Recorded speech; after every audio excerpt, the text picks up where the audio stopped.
Hey, it's Wendy McBurger, back with another character lineup. This time we'll take a look at Barbie's friends. Quick disclaimer, I have no idea if this chart is comprehensive. The thing about the Barbie canon is that there is no Barbie canon, and there's not too much documentation on every doll ever made. Still, let's start.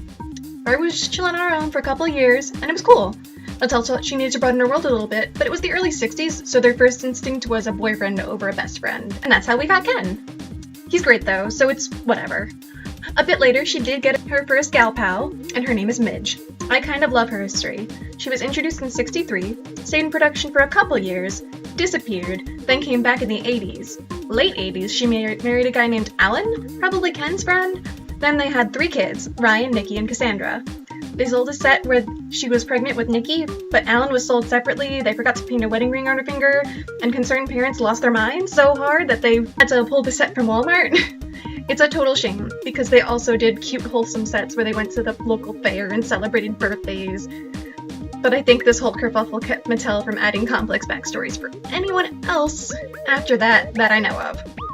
Midge was later rebooted for Life in the Dream House as a cute teen with her head stuck in the 1960s Minnesota, but I choose to hang on to this idea for her happy little family. Anyhow, moving on.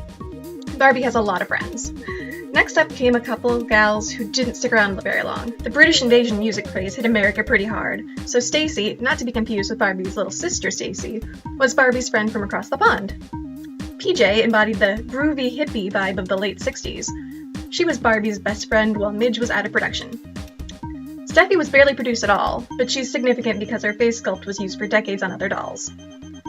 Some of Barbie's other friends have stood the test of time, though. Chrissy was Barbie's first African-American friend, introduced in 1968. Took a bit of time there, but better late than never, I guess.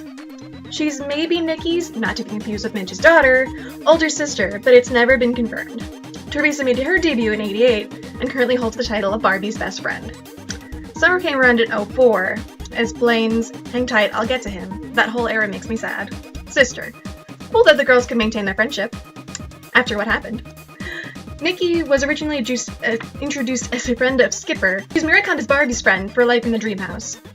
Raquel is the closest thing we seem to have to a recurring antagonist, but Barbie still counts her as a buddy. Grace was introduced in the So In Style line in '09, which was cool because it was a line of African-American dolls that actually had African-American features. She was a friend of Barbie's who moved to Chicago. She later moved back to Malibu. Did I mention everyone lives in Malibu? Everyone lives in Malibu.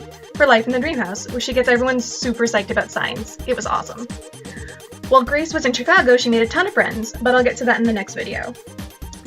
Anyway, I've been putting it off because sad, but Barbie and Ken did break up the day before Valentine's Day in '04, which was my birthday. I totally didn't even notice. Stupid me being a teenager and thinking I'm too cool for dolls. And Barbie had a 2-year relationship with some Australian surfer guy named Blaine, and a brief period of single life, which, good for her, focusing on her and her own goals. But then, that ended V-Day of 2010 when Ken came back in, and all was right with the world again. So I think I got most everyone, but I probably missed a couple. If you know any, leave a comment. Did I miss your favorite? I hope not. Until next time, thank you so much for watching. Bye!